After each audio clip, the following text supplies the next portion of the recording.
Good morning, class. Okay, good morning. So, before we start with our lesson, may I ask someone to please lead us in prayer? Okay, you come in front.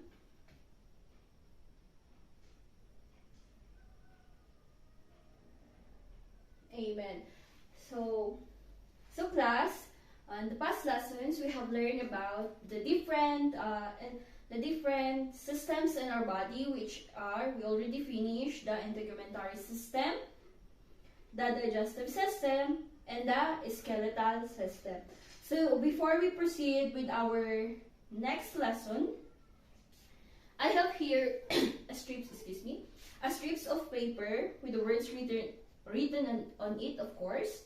And as we read these words, I want you to identify if this belongs to the integumentary, integumentary, the circulatory system, or the skeletal system. Are we clear? Okay. So first word, bones. What system does this belongs to? The skeletal system. Very good. Next, the heart. What system does it belong? The circulatory system. So what's the function of the heart again, class? Anyone from the class? Yes, very good. It pumps blood to the different parts of our body. Joints. Okay, what system? The skeletal system. And then next, blood. What's the function of the blood? Class? So the blood, again, the blood, what? The blood carries oxygen and nutrients to the different parts of our body. So the heart pumps the blood, and the blood carries oxygen and nutrients to the different parts of our body. These nails. What system? The integumentary system. Skin. So what's the function of the skin? Again, skin is the primary protection of our body. So it covers our bones and our muscular muscles. This one, hair, the integumentary system. This one, class, okay, the blood vessels belongs to the circulatory system. And then last, the connective tissue. What system does it belongs to? Class? The skeletal system. Okay? So that's a review, just a review from our past topic about the circulatory, skeletal, and integumentary system. Now, class, have you ever attended on occasions like birthday parties, fiesta, weddings? What else? Birthday parties? Yes. Every one of us, most of us, attended different occasions. And in different occasions, they are serving food. As you enjoy your delicious food, have you ever wondered what happened to the foods we eat, or even the drinks we intake? Class, what happens to them when you eat them? What happens to them? Anyone from the class to share? Yes, nice idea. Yes, it is processed. Yes, it is processed inside our body. Who else have the idea what happens to the food we eat? Class? It's the same with him. Okay? So our topic for today is another system in our body, which is the digestive system. Anyone again from the class who have an idea what is digestive system? Raise your hand. Okay, digestive system is consists of different organs that works together to absorb absorb nutrients and minerals from the food we eat. Again, it consists of different organs that work together that absorbs minerals, nutrients from the food we eat. So, of course, it processes the food we eat. So, as we intake the food, alangan na dediretso lang yung food, ilalabas natin. No. So, that's the reason why that's the work of the digestive system. It processes the food we eat so that the minerals and nutrients from the food we eat is absorbed by our body. Okay. So, what do you think is the importance of digestive system? One from the class again.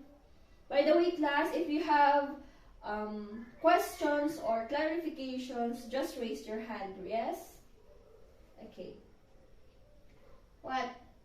What's the importance of our digestive system?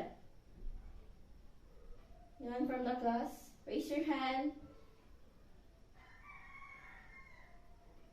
Yes, as I have mentioned earlier, our digestive system is important so that our body can absorb the nutrients and minerals. So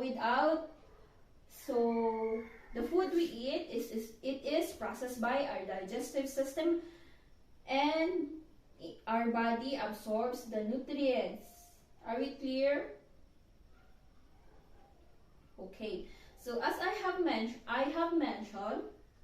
digestive system consists of different organs in our body. Okay, so I have here, can you see it, class? I think I cannot, I'll try to post it if it will not. I think this is heavy.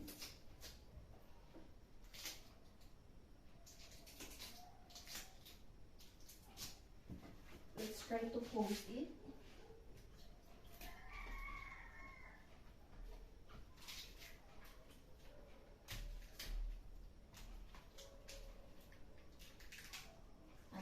Okay, I'll just hold it. So here, I have here. Can you see it, class? I have here an unlabeled part of the digestive system. So let's start. So of course, digestive system has a beginning and has an end. So first, I asked you earlier what happens to the food that you intake or we intake. So first, of course, example, I am eating fruit, strawberry for example. First is, I wash it, then I put it on my mouth. So the first is here, the mouth. That's the first. That's the first organ or part of the digestive system. So, what's the function of the mouth and the digestive system? Class? Very good. Eat, cut. Okay? So, as I've said, example, I just eat a strawberry. Hindi naman pwede na, diretso yun na, malulunok ko yung buong strawberry. So, first, the mouth. So, in our mouth, the teeth, our tongue, and saliva will help in chewing our food. if with the help of the teeth, again class, you listen, with the help of the teeth, I will chew the strawberry and then it will cut into bits or into pieces. And if class, and if example I ate bread again with the bread is dry, right? So it's hard for me to chew or swallow it. But with the help of our salivary gland that produces saliva, it will moisten the bread that I'm eating so that I can easily chew and swallow it. With the help also of our tongue. By the way, class, a tongue is a powerful muscle in our mouth. Again, the tongue will help me swallow the food. Do you understand, class? Any questions? Is it clear? Okay.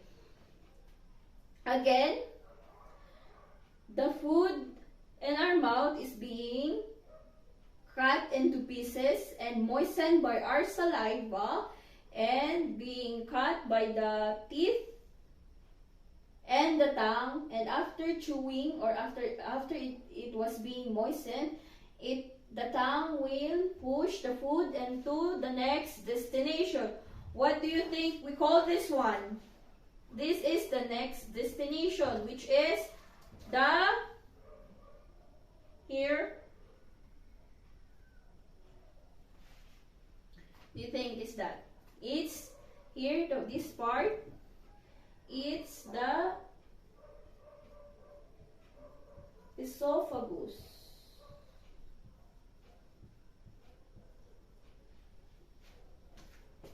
Class, you listen. Okay, the esophagus.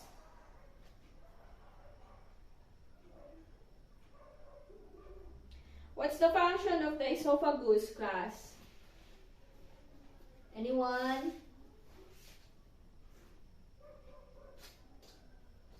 Okay. The esophagus, as you can see, connects the mouth and the stomach. It connects them. So, as we swallow the food from the mouth, it goes down to the esophagus, and the esophagus will gently push the food into the stomach. Again, class, from the mouth to the esophagus into the stomach. Very good. Into the stomach. This is, I'm sorry.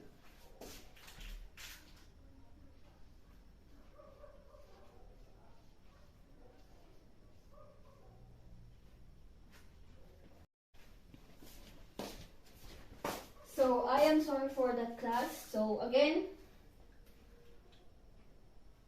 the food travels from the mouth. It is being chewed or cut into pieces and then moistened by the saliva. So again, the saliva is produced, I'm sorry, class, by the salivary gland. Salivary gland. So our the salivary gland in our mouth produces saliva, and after it is being moistened, cut, and the tongue will help us to push the food and our esophagus and then to our stomach. Okay? So any idea what happens in the stomach? What's the function of the stomach? Class. Okay? In our stomach,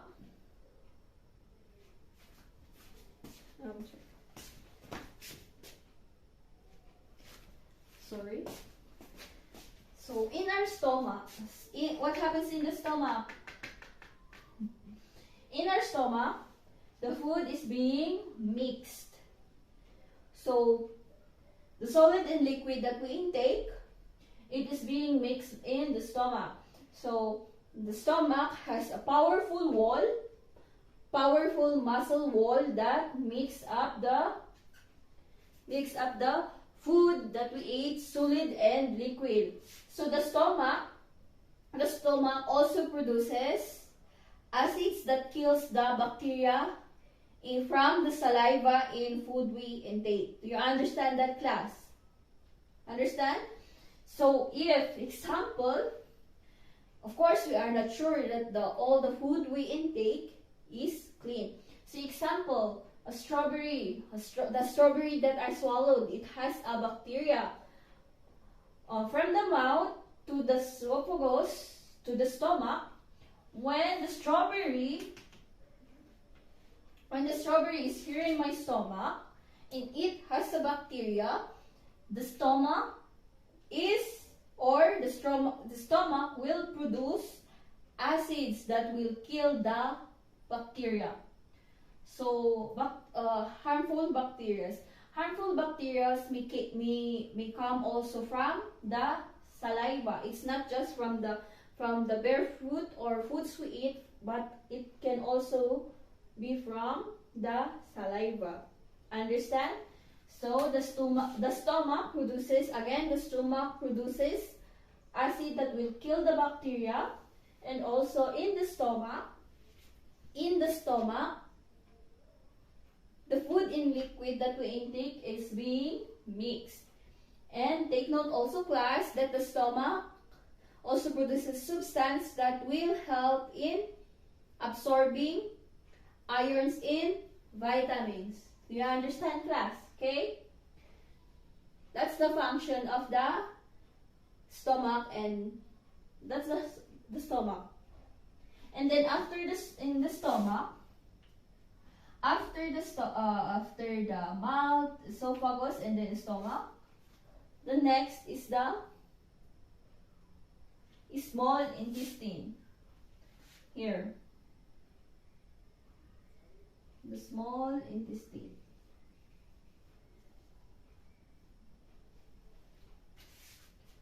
Okay, here the small intestine. What happened? What's the function of the small intestine, or what will happen to the food in the small intestine? Take note that the food that we eat is mixed here in our stomach. Then when it comes to small intestine, what do you think will happen? Class? Anyone? Okay. What will happen in our small intestine? The small intestine will absorb the nutrients, minerals, class, okay?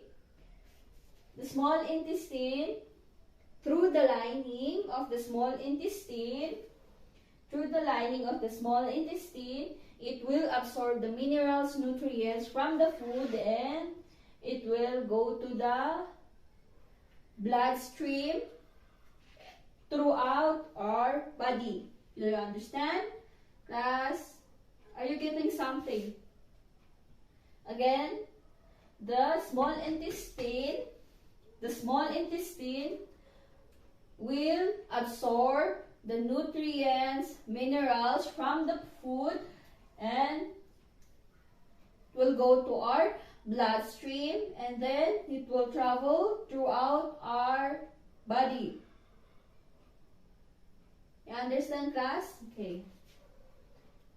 Again, from the mouth to our esophagus and to our, okay, so this is number 2, and to our stomach and to the small intestine. And then next is the large intestine.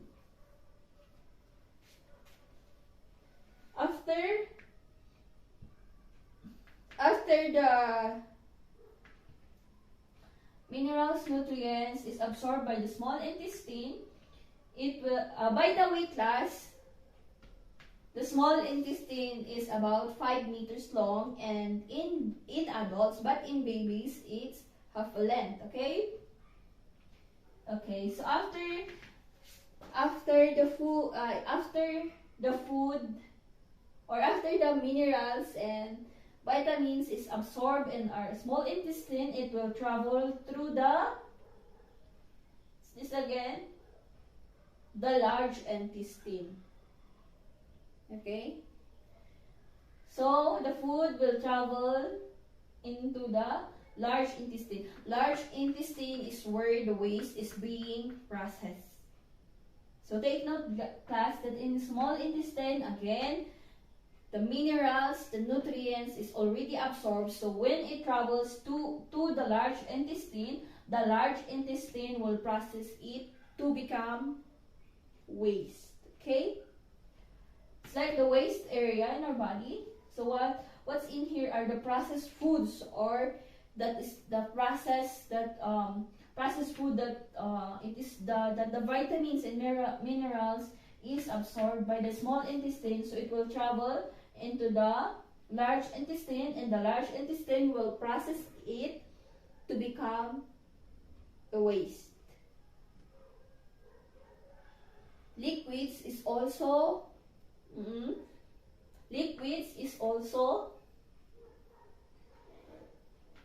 what? Liquids is also transferred or formed into solid by the large intestine. You understand? Okay, so this is the fifth.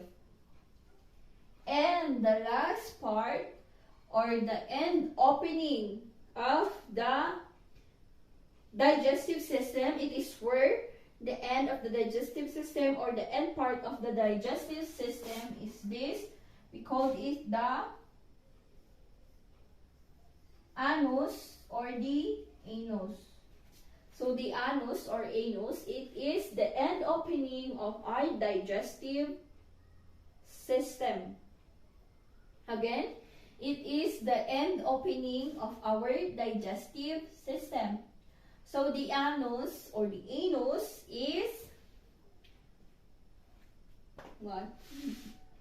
It is made of muscle bands called the sphincter. Okay, I'll put it here.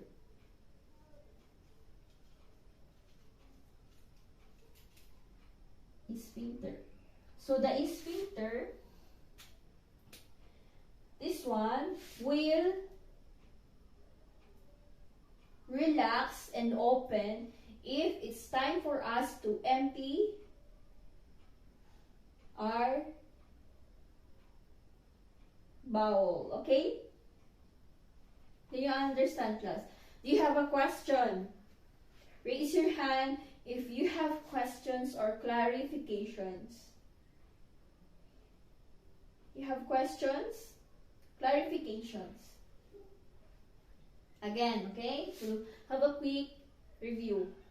So again, the food we intake starts, or the digestion starts from our mouth. In our mouth, the salivary gland produces saliva that will help moisten the food we eat. And in our mouth, our teeth will cut the foods into bits for us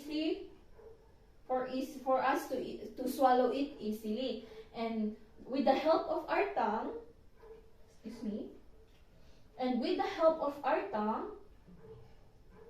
it will push the food into the esophagus. And the esophagus connects the mouth and the stomach.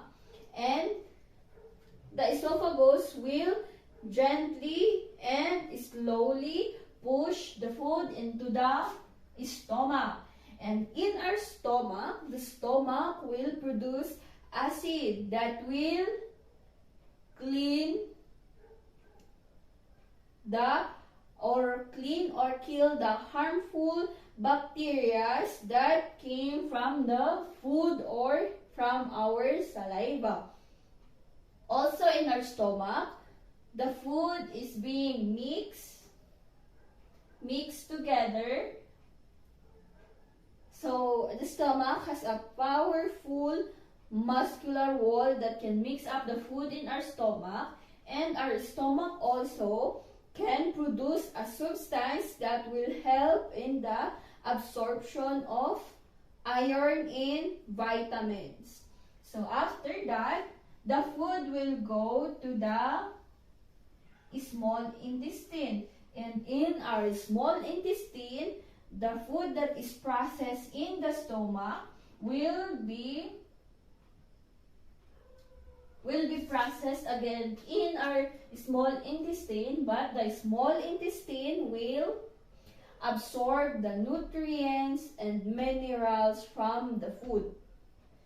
And small intestine is about 4 to 5 meters and long for adults, but in babies it is half in length. And after the small intestine has absorbed the nutrients into the bloodstream, it will absorb by the inner walls of the small intestine, and it will go to our bloodstream. And then as our blood circulates, it will go throughout our body. That's how nutrients is processed to the different parts of our body. And after that, the food we eat will now go to the large intestine, wherein it will it will be processed again by the large intestine for the food to turn into waste, also liquids. So it is where are the waste area. It is called the waste area, or wherein the waste is processed. Okay, it will travel here until to the last part, the anus or the anus. Again, the anus is the end opening of our digestive system.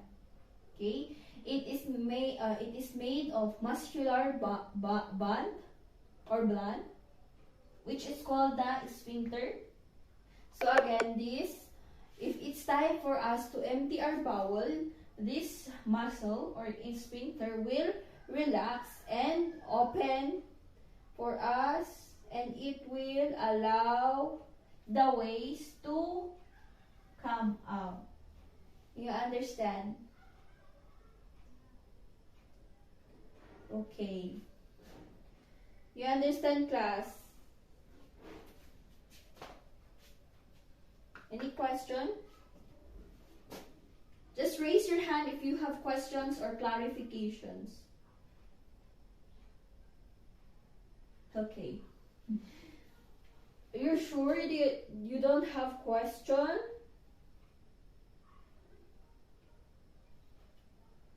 Okay.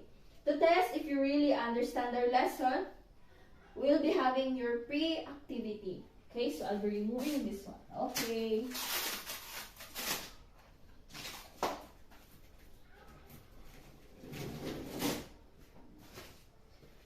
I have here your pre-activity, which is called... Come on, class, do you have a question? You can still ask questions if you have.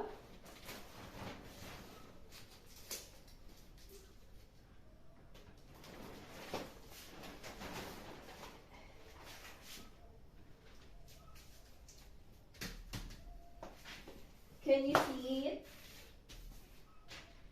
And you can still ask questions. So if there's no question, let's proceed to your pre-activity. So I have here the liver red of the digestive system. So what we're going to do is we will apply our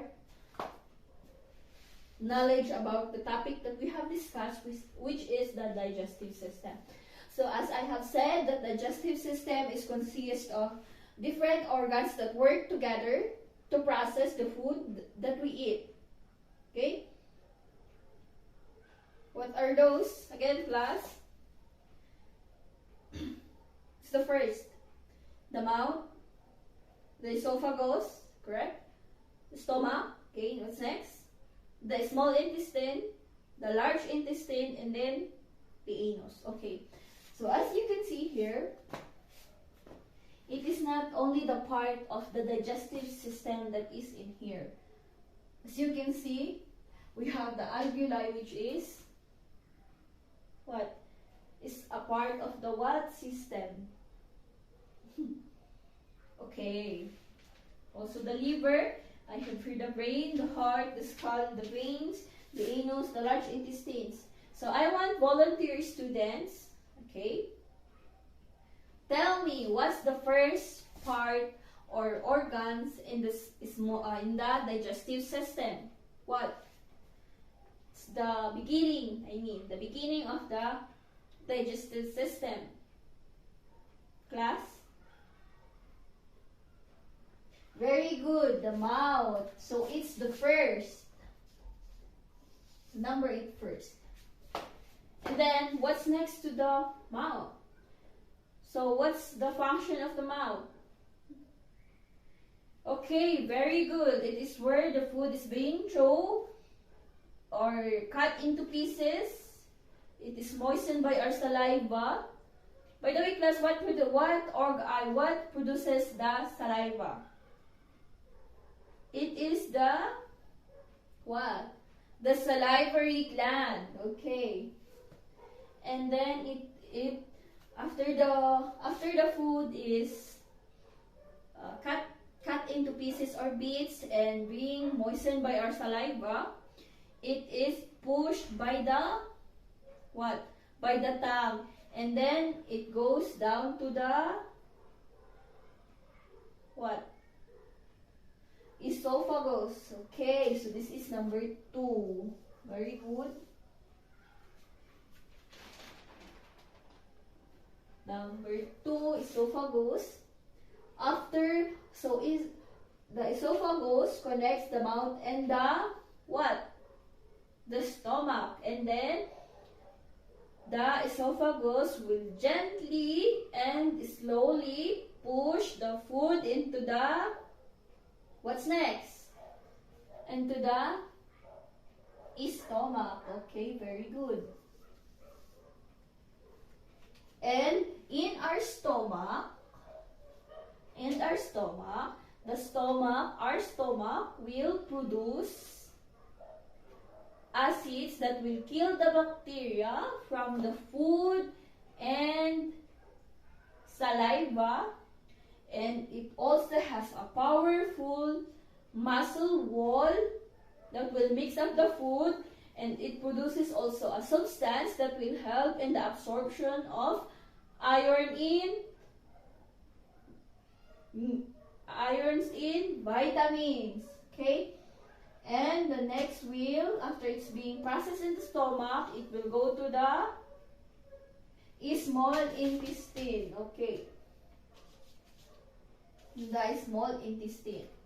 After it is being absorbed in the small intestine, it is absorbed by the inner lining of the small intestine. It will travel into the bloodstream, and it will travel throughout the body. It will go now to the where? To the liver, to the brain. Okay, very good. Into the large intestine.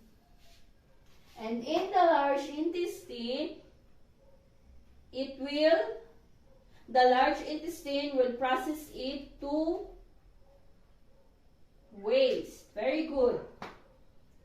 After waste, okay, the food will travel into the large intestine. Not the food, the waste will travel into the small intestine, and it will go to the where? To the liver. What?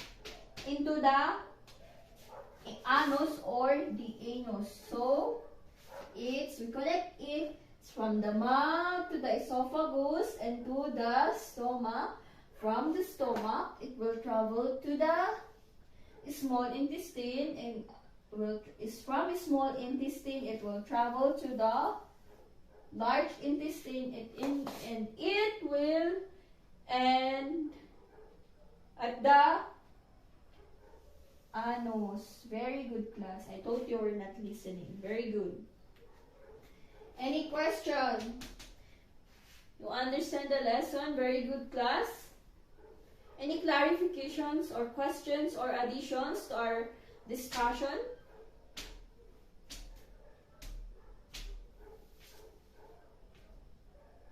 None?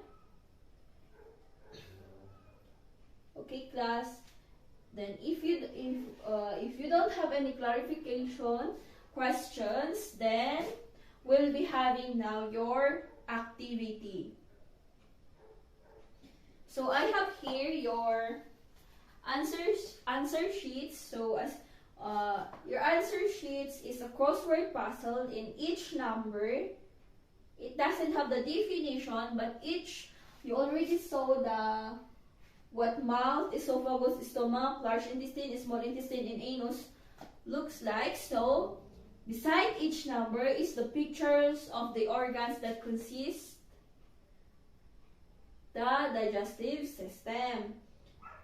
So that will be the answer. All you have to do is to fill up the boxes. Then after that, class, after you answered that, at the back part of your paper, please write the definition of each in your own words. Yes?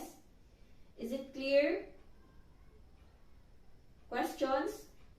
Before I distribute you your papers? None? Okay, you have, it's 6 numbers. You have 20 minutes to finish your activity. Okay, class? Okay. So very good, class. Is everyone finished now? No more papers. Did you all submit your papers? Okay.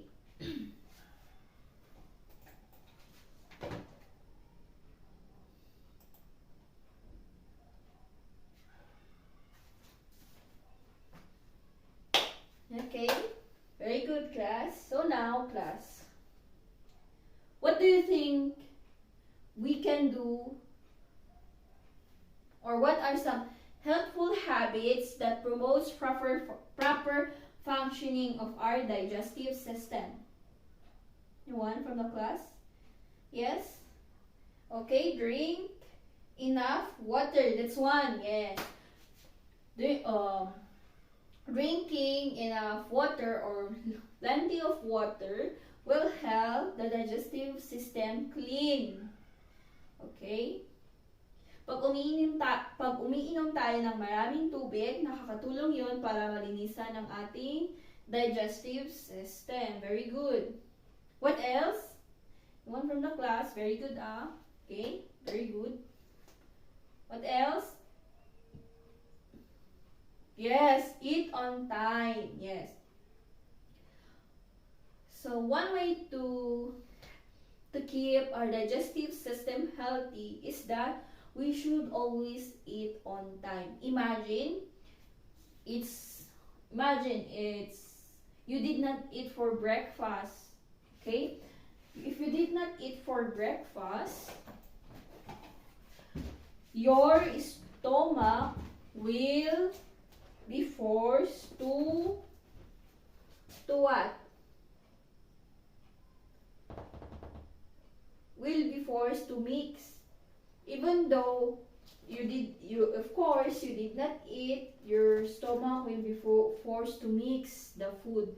Or no, your stomach will be forced to mix what's inside the stomach. Imagine there's nothing in your stomach. So imagine the walls of your stomach will be scratched together and the walls of your stomach might be damaged. Maaaring magagaskasan or masusugatan yung ating stomach. So eat on time. Very good, class. What else? What else, class? What else?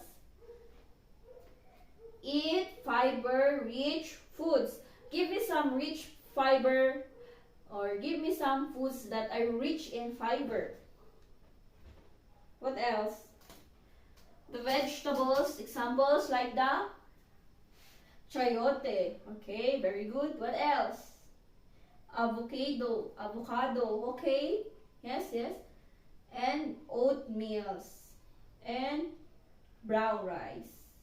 Why do I say brown rice? Because brown rice is higher in fiber than the white rice. What else?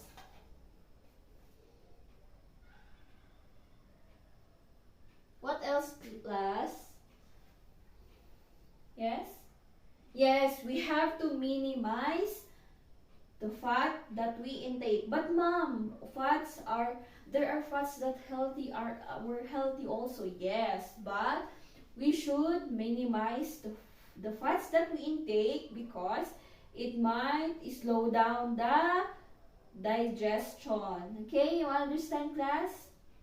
Okay. Okay. So let's have a review again, class. A quick class review again. So in our mouth, if we intake food, or if, example, I eat food like strawberry, in my mouth, it will be cut into pieces by the teeth, and it will be moistened by the salivary, and the salivary is produced by the salivary gland. Yes, and powerful muscle, which is my tongue, will help me swallow the food, and it will go to the esophagus. And in the esophagus will slowly and gently push the food in my stomach. And in the stomach will produce what? Acids that will kill bacteria that is from the food or from the saliva. Very good. And the stomach also produces substance that will help in what? Absorption of iron in vitamins. After the stomach,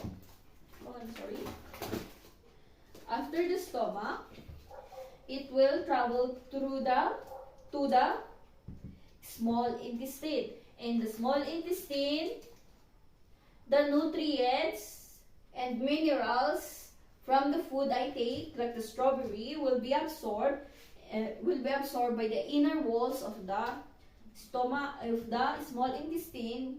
And it will go to the bloodstream throughout the whole body. And after that, it will go to the large intestine, and the large intestine will process it as waste, and it will travel to the rectum or the anus. So the anus is the end opening of the digestive system. So it is made up of muscular gland, which is the sphincter. Again, what is sphincter? Sphincter, yes, it's the opening wherein, if it's time for us to empty our bowel, it will relax and open. Questions? You understand? Okay, very good.